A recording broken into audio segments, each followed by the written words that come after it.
Shalom to all our students and friends, and today we're going to discuss the month of Aries, the month of Nisan, or Aries in Hebrew, Taleh. Many secrets in this about this month, especially this month, and let's see how many of them we can cover today. First of all, the most important thing we have to know about this month, the month of Nisan, when it says in Exodus 12:2, this החודש הזה לכם ראש חודשים, ראשון הוא לכם לחודשי השנה. This month shall be unto you the beginning of months. It shall be the first month of the year to you. Now in English, it's not exactly what it says, but somehow it covers the content. And we can find that in Parashat Bo, that we are going to read. We always read on the Shabbat before Rosh Chodesh. We read it twice a year, once on Shabbat before Rosh Chodesh Nisan, Shabbat HaChodesh, and once on the when the Parashat Bo is being read, sometimes few weeks after Hanukkah. Now, why do we read it before Rosh Chodesh Nisan? Because that's basically the timetable for what Rosh Chodesh Nisan is about, what the whole month of Nisan is about, and the Passover. But more than all of it is this verse in Exodus 12, verse 2. This is the moment in which really history going to one of its biggest transformations ever. We know a story. It is from the Torah again, from the book of Bereshit, Genesis, in which God is promising Abraham all the great promises he used to give. And Abraham is saying, I don't see that's happening. What are you giving to me? It's like, I'm not going to have any child, so how can you promise me that my offsprings are going to fill the earth? And then it says, Genesis again, and God took him out. So the simple understanding is they were sitting, of course, God and Abraham drinking tea in the tent, and God took him out to look at the sky and says, you see how many stars? So shall be your offsprings. This is Rashi, the great commentator from France, the 11th century. But Rashi adds, but there's another way to explain that. And he has a few more ways. And the most sublime way to explain it, Rashi is saying, God simply took Abram outside the dimension of this world and told him, look at the stars from above, and from now on you'll have the power to control them. And you can divert reality, destiny, by your own actions, consciousness, and meditations. That happened to Abraham, and therefore, later on, Abraham has a son named Isaac, and we know the rest of the story. However, that was a one-time event. The next time this event is happening in a much bigger scale is החודש הזה לכם, ראש חודשים ראשון הוא לכם לחודשי השנה. This is when God is telling Moses and Aaron that now you as a nation have the ability to do exactly what Abraham did centuries ago. Now, from now on, you have the ability to do that, which means to use this month as the head of the month and also the head of all the months, and you have the ability to control the flow of destiny from now on. Now, what's important in that? Because let's explain a little bit from what the Kabbalists are saying. Says Rabbi Tzvi Elimelech from Dinov, he is the author of the book, The Bnei Sachar. which is a kind of anthology of all the most of the writings about astrology in Jewish sources covering few millennium. And he says this month is the king of all the month. החודש הזה הוא מלך לחודשים. How do we come about to the word melech? Because the word lachem that appears twice in the text, החודש הזה, לכם, that's once. ראש חודשים ראשון הוא לכם, twice, לחודשי השנה. לכם means for you, to you, yours.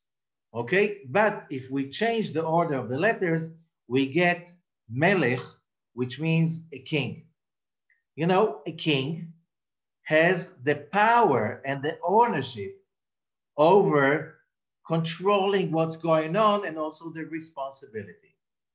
Lachem means the same thing. It's yours, which means it's your control, your responsibility. So that's why this month is the month for the kings. And that's why it says in the Talmud, Tractate Rosh Hashanah, page 2a, that Rosh Hashanah, that it's also the month of Nisan. This is Rosh Hashanah LaMelachim. This is the new year for the kings. You count kings' years from this month, not from when they're being anointed or crowned. Now, so that means that we have some power, some control over here, and this control is being given to us every year again, and every year we have to retake the ownership, the kingship, the rulership, and the responsibility for our destiny in this month. This starts, the process is starting from the Shabbat before Rosh Chodesh Nisan.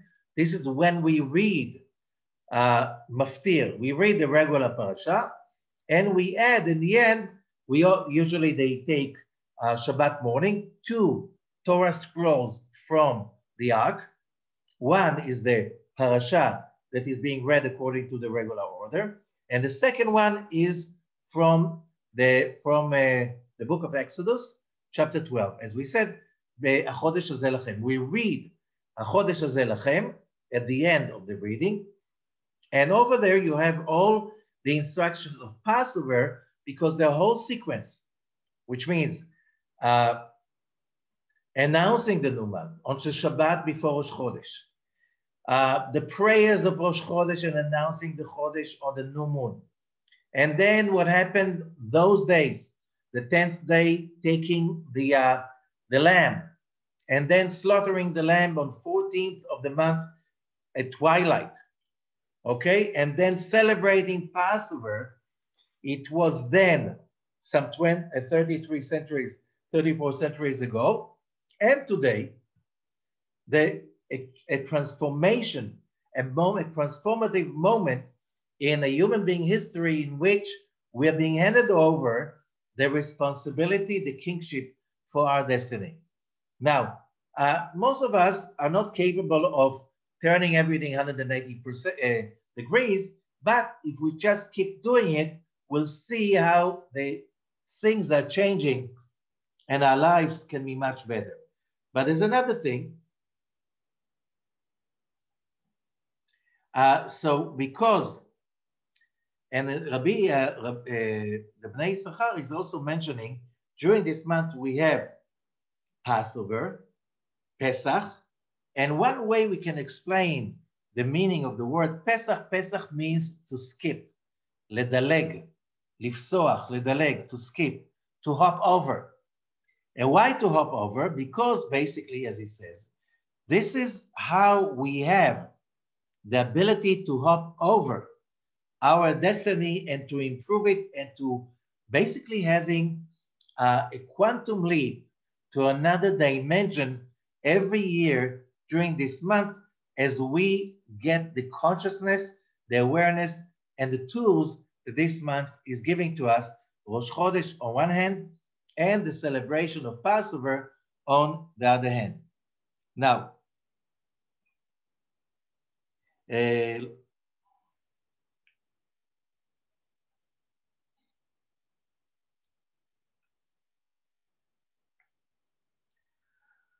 okay, so understanding that, we can also understand why also it's called in other places Chodesh HaAviv, the month of spring. In Hebrew, Aviv is spring, Tel Aviv, supposed to be spring hill. Okay, so Aviv means spring, but if you write the word Aviv in Hebrew, you get Aleph, Bet, Yud, Bet. And many Kabbalists say, look at it, you'll see the word Av Yud Bet, the father of 12, which means this month is controlling in many ways what's going to happen in the next 12 months. But isn't that, didn't we say that about Rosh Hashanah? Okay, Rosh Hashanah, remember, we had on Rosh Hashanah is being celebrated on the month of Tishrei, Libra, okay, which if we go to the biblical calendar, this month shall be unto you the beginning of month. So the first month always in the biblical calendar is Nisan. Why? It says so very clearly. You can't change that. So when do you celebrate Rosh Hashanah? On the 7th month. Yeah, it's like somebody who's living around the Roman calendar, and he celebrates the New Year on the 1st of July. How does that sound like? Okay, no, the calendar is starting, the Roman calendar is starting on January. Okay, how come you're starting on the 1st of July? But here we have something that is different. There are two major Rosh Hashanah in the Hebrew calendar. And the question is, from what point of view are you celebrating? When you're celebrating from the point of view of the vessel, which is connected to livelihood, banim, chaim, umezonot, livelihood, life, and children, the new year, the Rosh Hashanah, in Hebrew there's no, it's not new year, excuse me. Rosh means the head, control. The head of the year is Tishrei, okay? When everybody's celebrating Rosh Hashanah, because that's the most important. Everybody, when really we want to pray for something, when if you pray for your life, for your sustenance, and for your children, this is the month, this is the time to do it. So everybody is very, very excited in celebrating the new year and praying and doing all what they can because they want to control the rest of the year. But that controls only from the point of view of, as we said, life, sustenance, and longevity, and children. So what is the control of the month of Nisan? Okay, what is that we can hop over in this month when we say the word Pesach, Passover, to hop over? What are we hopping over? So for that we have to understand the nature of this month. So let us see from few points. Okay, one point, if we are looking at any month of the Hebrew year, you need to understand this chart in front of you. Why? This chart will tell you the secrets of the basic forces that are in control over every one of the signs of the zodiac. So if you look at the picture right now, and you want to understand astrology from a Kabbalistic perspective, you have first of all to look at the whole year as a structure, okay? And we get it from the book of Formation, Sefer Yetzirah, authored by Abraham the Patriarch. And you see over there the division, first of all, into 4 seasons. Why do we have 4 seasons? Because the Tetragrammaton, the holy name of God, that cannot be mentioned in this physical world because it belongs to the eternal universe that is beyond our senses. But we can talk about it, we can contemplate about it, we can think about it and meditate on it, but we cannot pronounce it. Even if we want to pronounce it, we don't know how. And whoever thinks he knows how to pronounce it is not so wise. So we have 4 seasons. Why 4 seasons? Because that goes with the 4 letters of the Tetragrammaton that symbolize the 4 major forces that this universe is composed of. So the spring is the beginning, and therefore this is number 1, and it is symbolized by the Hebrew letter Yud of the Tetragrammaton. If you look at the Tetragrammaton, you see the Yud for the spring, the Hey on the left, top left, for the summer. On the bottom right, that's the fall, you have the Vav. And on the bottom left, you have the winter, which is the letter Hey. Okay, Yud and Hey, Vav and Hey. These are the 4 letters. Each one of them is representing one of the major forces of creation and also a Sephirah. So the Yud is Sfirat Chokhmah, and the element of Sfirat Chokhmah, in this case, is fire. Although in most charts, when you look at the chart of the Tree of Life, Chokhmah, you see it on the right side, which is usually water.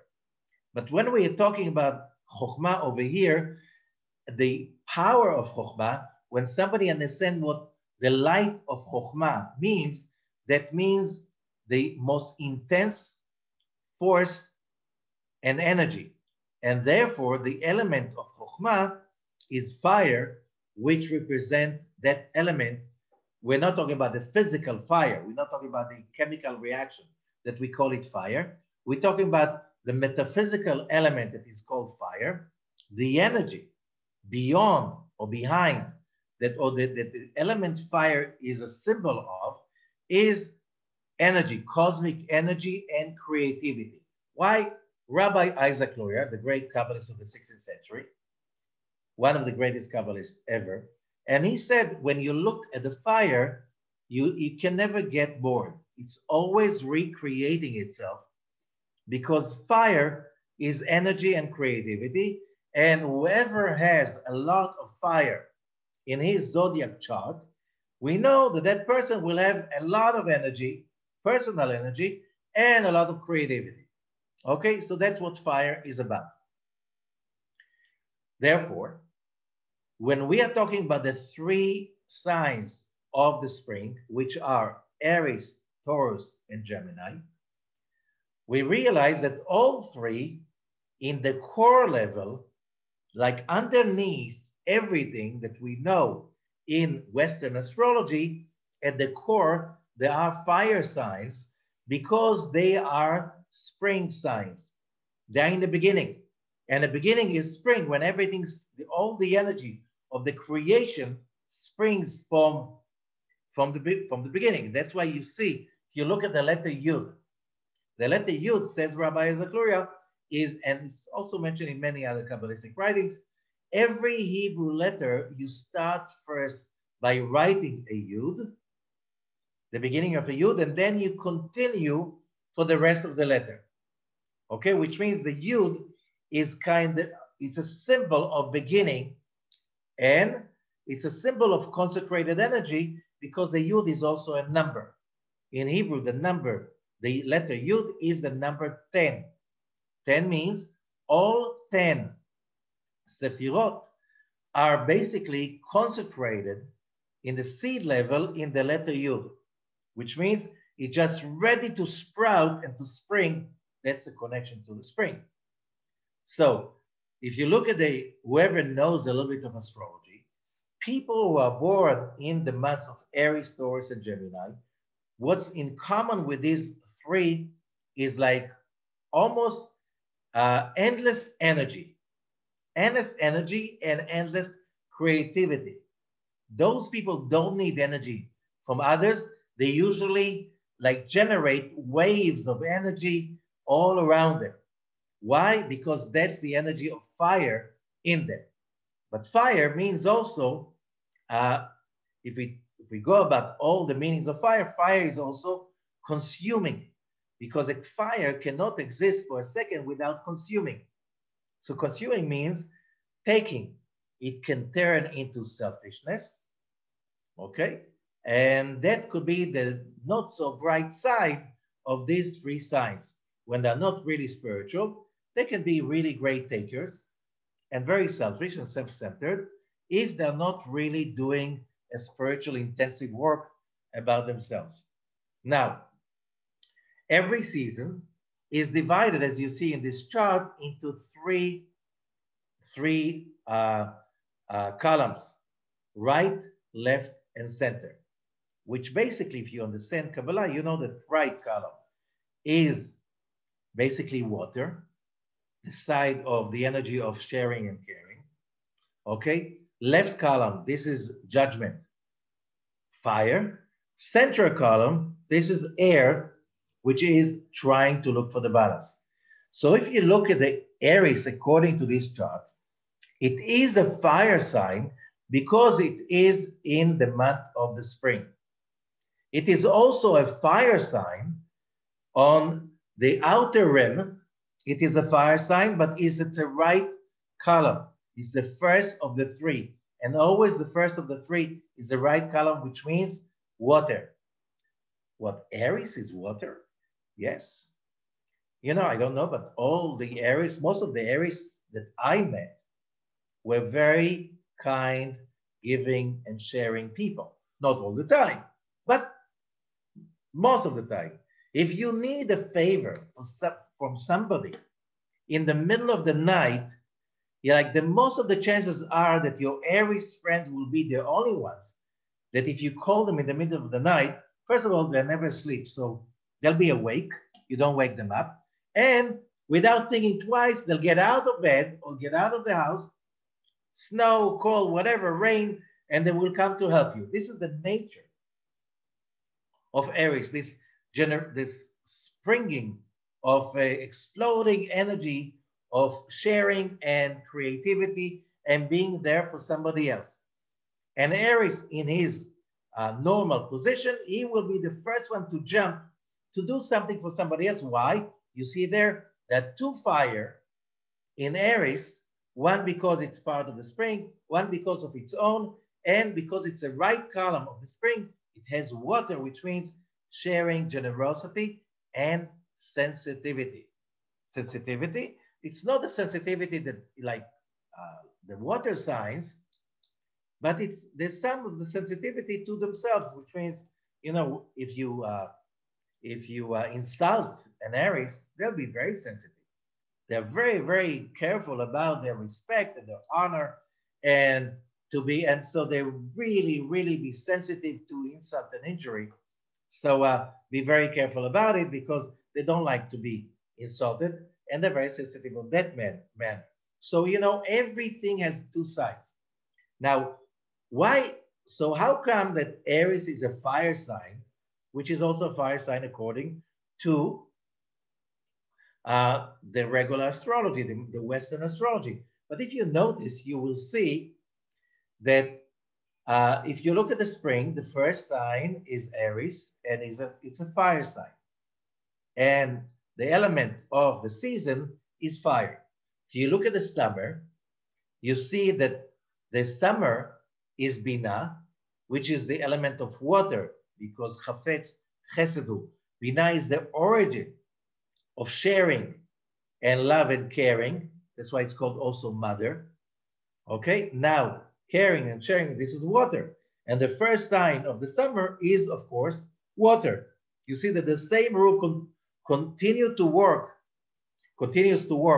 in the fall, which is the fall is Zeranpin, which is the element of air, okay, balance. And you see the Libra, the first sign of the fall is air. And the same thing about the winter, but the winter is Malchut, which is earth. Capricorn must be an earth sign. Now that we see that structure, you see also that if you see that the fire sign is the first one in the spring, the next season, the second sign in the summer will be fire. In the fall, it will be the third one. So you see that once the fire will be the right column of that season, then it will be the left column of the next season, and then it will be the central column of the next season. That's why Sagittarius is fire, but it's not like the other fires. It's a fire that is a central column. Let's say choose a Capricorn. It's an earth sign. In the next, which is right column of the earth signs. If you go to the next season, the spring, you'll see there, of course, in the second month, the left column, it's earth. And then you go to the summer, the next one, then earth will be the third one. So that it works like a kaleidoscope. It's very mathematical, very organized. It didn't come out by mistake. There was a thought behind it. And we just here see a little bit of the rules of the programming of the universe that we are part of. Okay, so let's go. So what do we learn from now about Aries? We learn that they are very generous. We learn that they're full of energy and full of creativity. You can't stop them from going around in circles and creating energy and creating all kinds of stuff. And you can't stop them from being creative, because you can't stop fire from being creative without killing it. Okay, but also 2 times fire, judgment, makes it very extra creative, but also extra selfish. Because fire means take, to consume, consuming fire.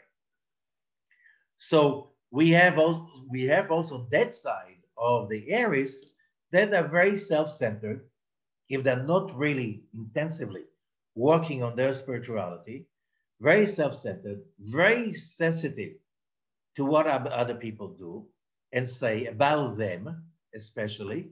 And some say, you know, they are the beginning of the zodiac. They are like the children of the zodiac and like children. They round around like crazy. They have endless amounts of energy, but you know, like a child, they can run right like crazy and suddenly they drop and they fall asleep. Same thing with Aries.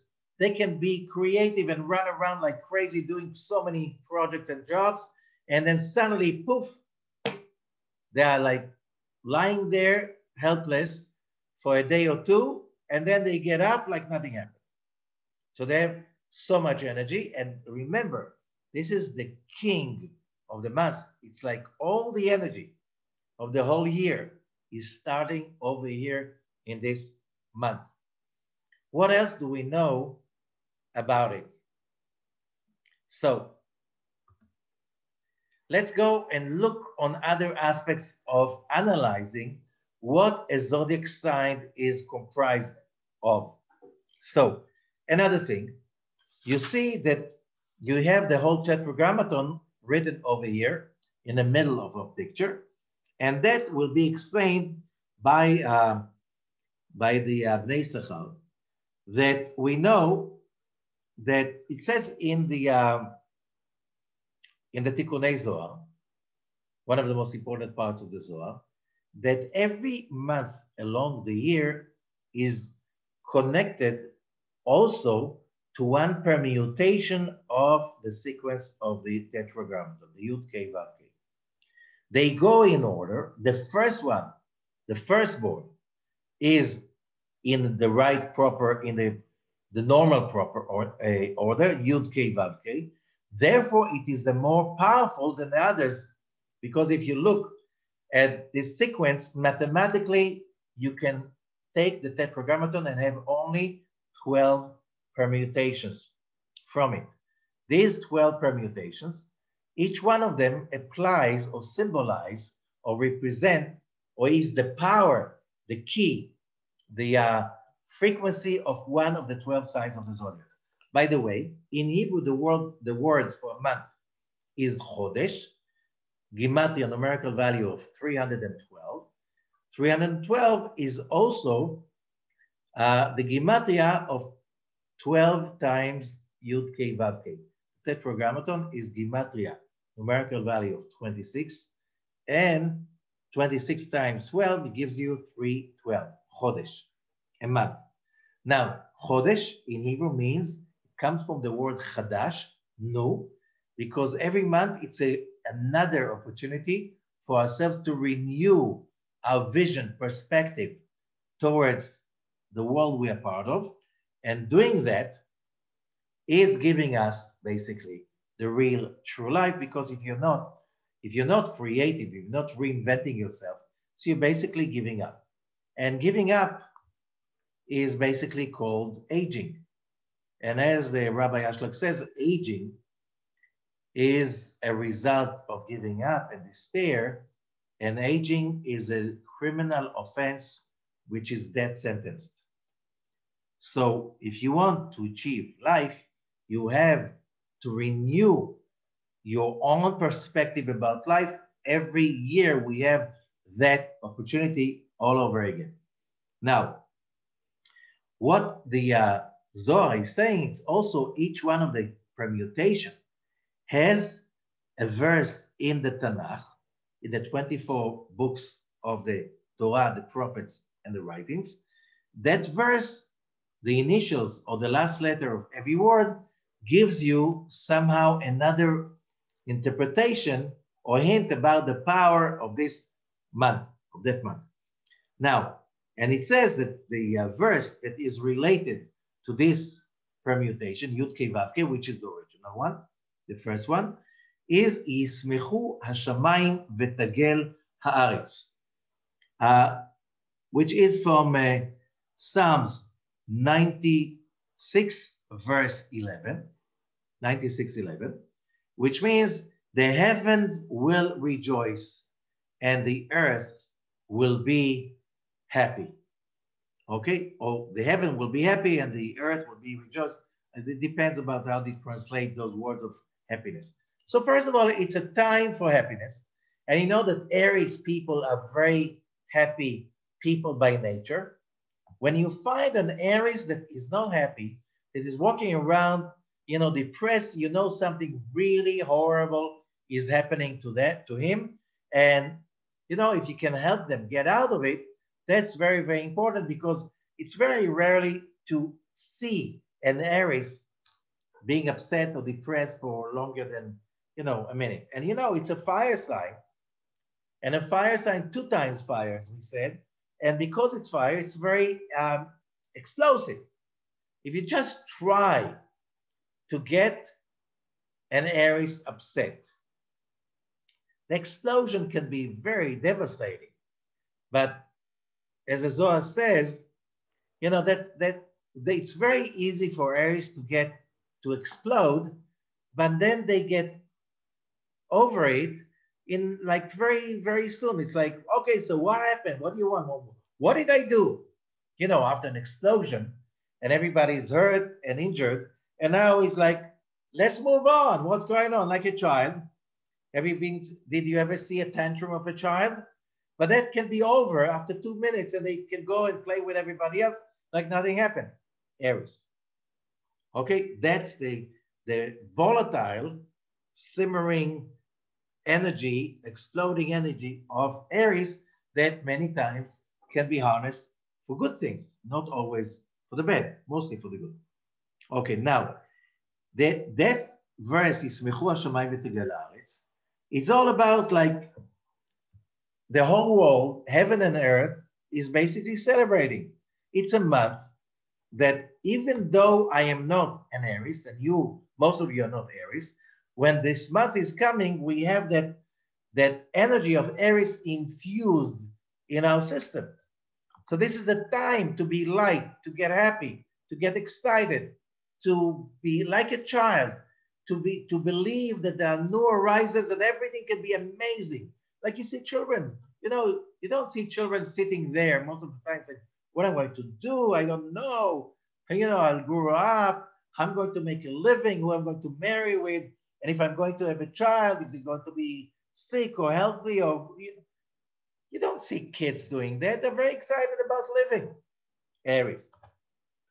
We have the same opportunity to renew our energies and our life and our vision, and to hop. Pesach is to hop and leap to higher dimensions in this month because it's so loaded with energies that it's for us for the taking.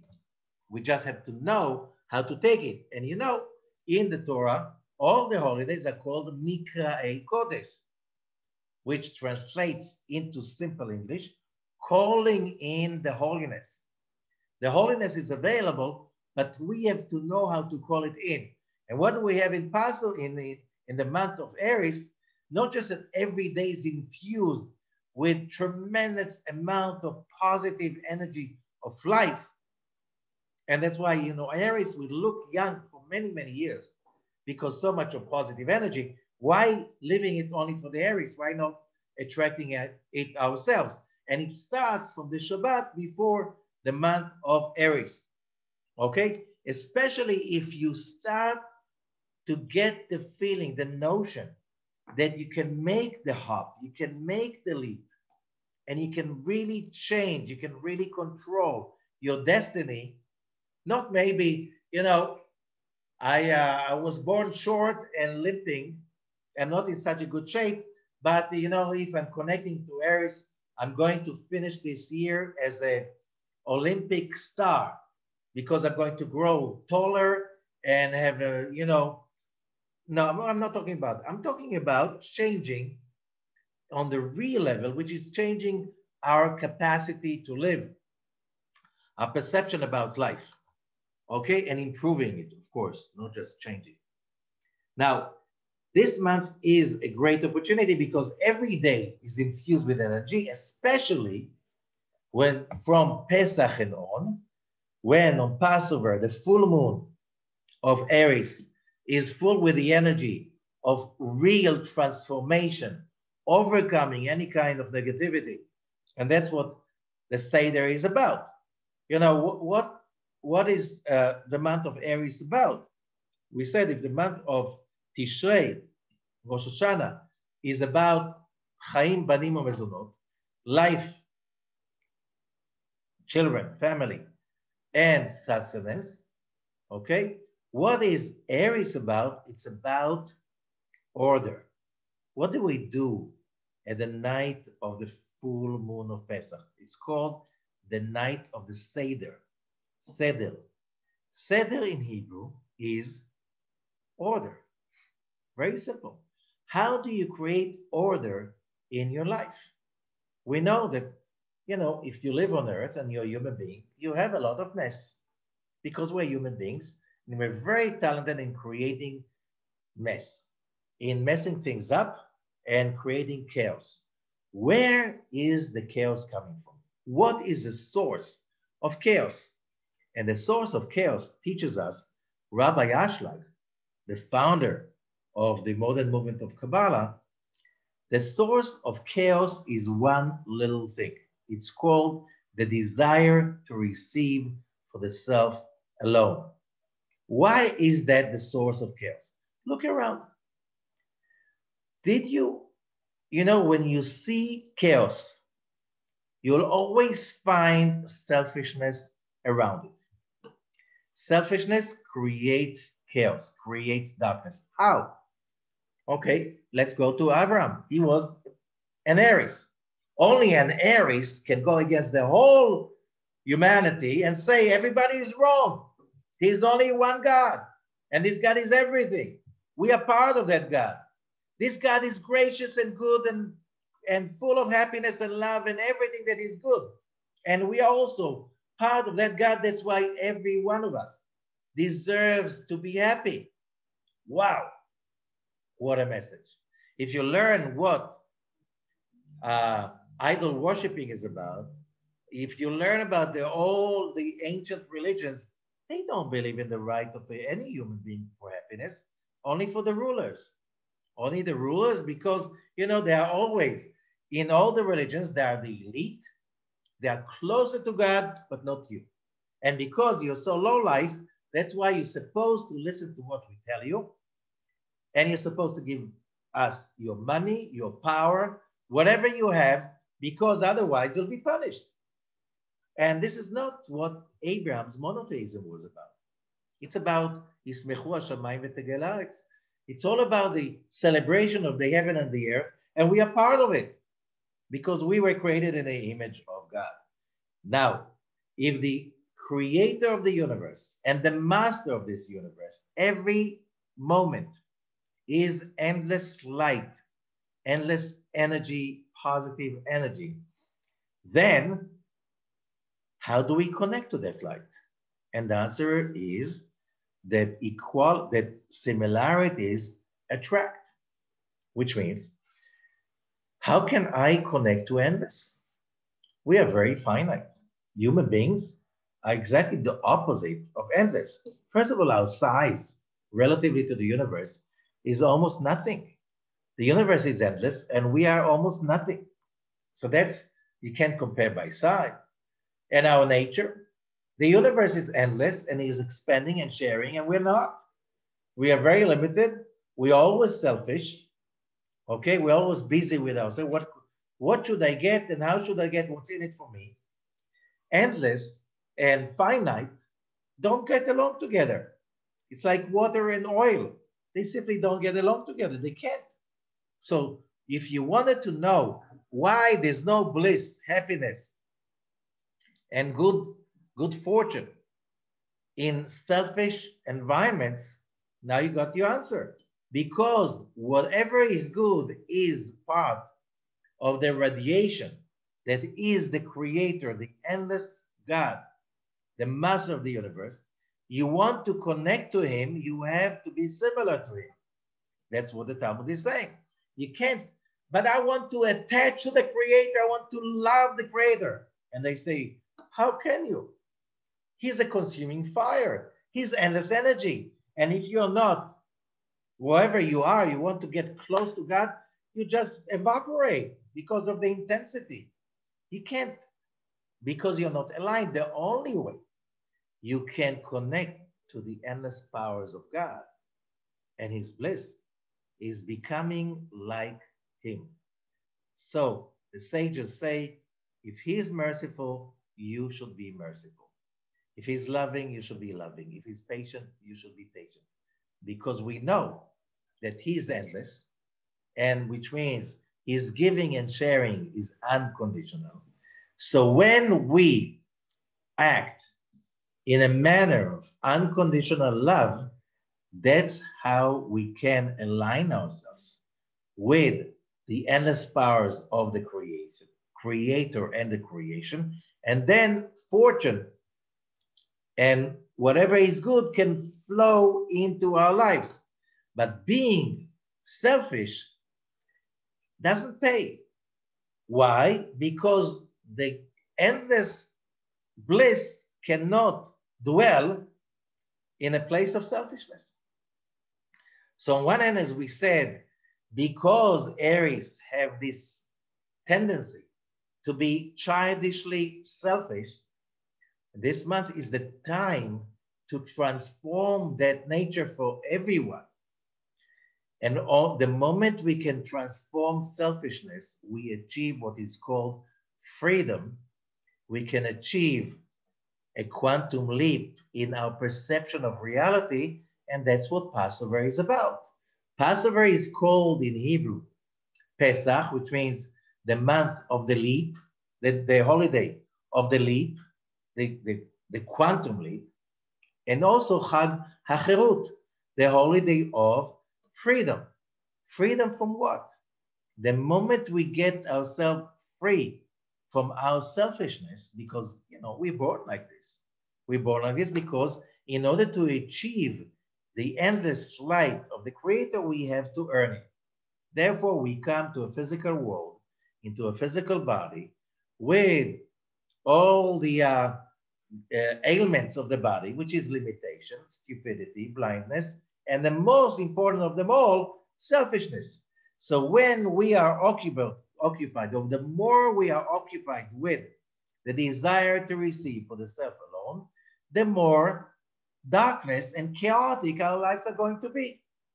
So if we understand the method of the month of Aries, which is all about transforming selfishness into control, and unconditional love. Only then we can really achieve a true control over our lives, which means we can turn the chaos into order. That's why the night of Passover is called Seder, order. How do you put it in order? Overcoming negativity. So how do you see it in the month of Aries? So here again, you have to be a king. Remember, you have to take the position of a king, which means controlling your whims and desires. And how? Look at the word melech. The sages are saying melech is also, we can make an acronym out of it, of moach, brain, lev, heart, kaved, liver. Moach, lev, kaved. What do we know is affecting us the most? Usually, it's our emotions. Most people, although they say everything is, we think about everything, usually whoever controls us is our emotions, and that's the heart. However, the moment we attain a spiritual consciousness is something of the mind, the brain, moach. What does it mean? Vision. Vision is in the brain. Vision, the ability to see farther away, to have a vision means who is the person I would like to become? Who's the person I'm supposed to become?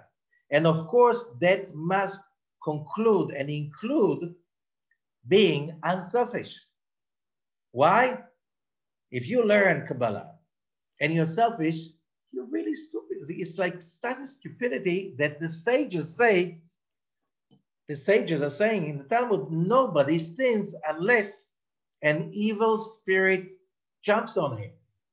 Why? Because if you understand all of these writings, how could it be selfish? It's like, it's like shooting yourself in the leg.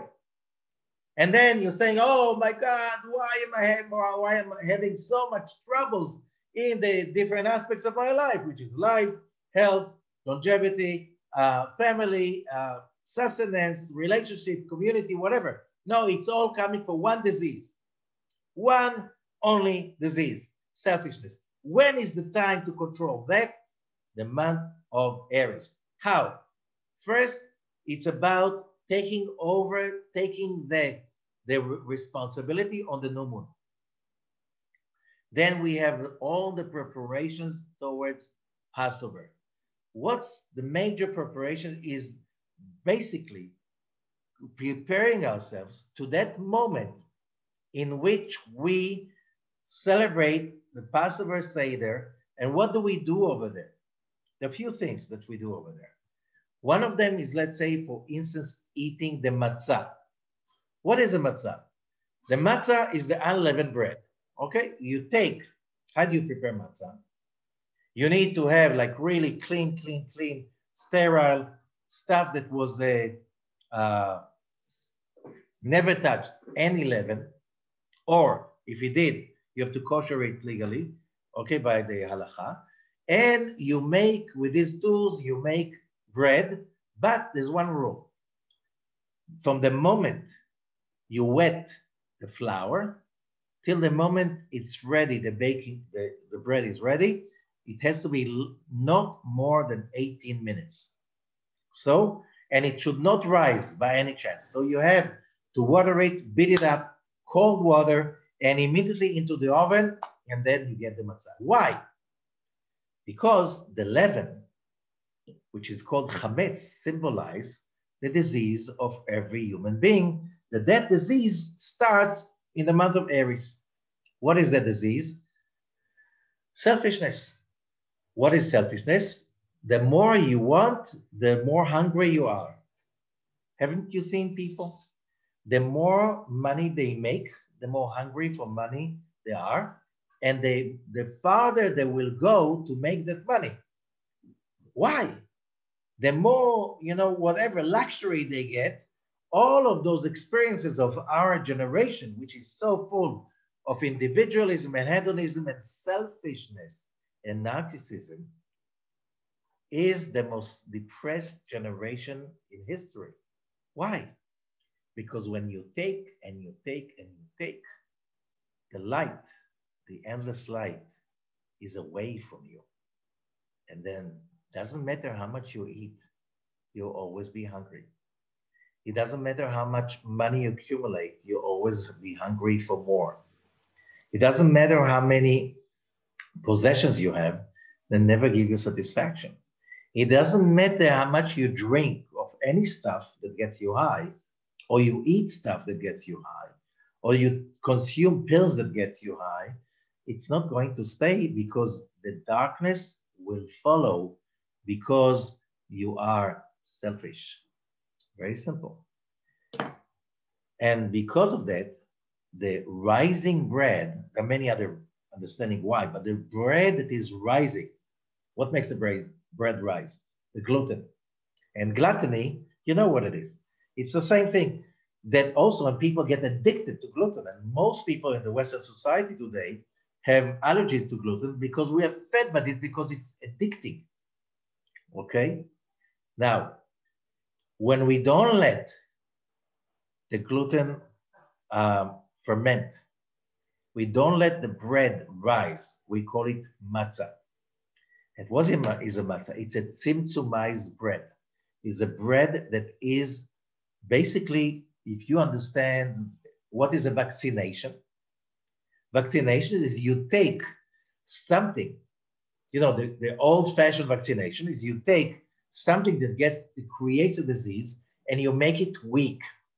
You kill it in a way. You leave some of it, but then most of it, and that creates in the body a reaction that gets the immunity. Here we take the source of the disease, which is bread, flour with water, and it's rising. Like, it's never enough when somebody is full of selfishness. He rises and he's always fermenting, you know, upset and angry or consuming like fire. And so when you don't let it rise, you create a medication against negativity, against selfishness. So that is the consciousness of preparing yourself towards Passover.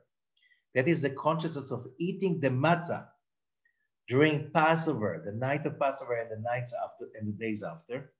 For 7 days, you're going through a shock treatment of disconnecting yourself from negativity. And then you have the counting of the Omer, which is all about drawing the energies of freedom from our own negativity. Okay, and that is what this month is about. Okay, there are many more issues we can speak about this month. And let's take another aspect. We have, according to the Sefer Yetzirah, the Book of Formation, Abraham, the patriarch, is teaching us that the 22 letters of the Hebrew alphabet are responsible, not responsible, but they're the building blocks of whatever the universe is made of. And even the forces that each planet, and the planet do not control us. The planet are basically a symbol of certain frequencies in our own daily life. They're represented by a planet far away, but they are not the source of the influence. The influence is in the creation, in the network of what the creation is about, the computer program of the creation. Now, and it says in the Book of Formation, Sefer Yetzirah, that the letter Daled is behind planet Mars, or in Hebrew, Ma'adim. Ma'adim means in Hebrew, the red planet, okay? And we know that red is the color. If you look at the stones of the month, the stone of this month is a red stone called ruby. Why ruby? The tribe of this month, the 12 tribes, each one is corresponding to one zodiac sign, is Reuben, ruby. Okay, so that's the color red. That's a planet of wars. Why? So the Sefer Yetzirah explained that Daled, if you look at the letter Daled on the top of the picture on the right, just above the word Mars, you see that the letter Daled has a very empty belly. There's nothing inside. And Dalet in Hebrew means poor, poor, which means that whoever is controlled by the planet Mars is hungry, feels poor, and we know hungry people are creative on one hand, but they can also go for the grab all the time because they're never satiated. So that like every force that we're talking about has two sides. Of course, that hungry people are not asleep because they're running around looking for something. Okay, and that's why they're also feisty. They look for wars, and that's why Mars is the planet of wars. The red planet, the planet of wars. Okay, so and wars are coming. Who creates wars? Somebody who feels a lack. Okay, so that lack is when it is a lack of I don't have and I want to take everything for myself.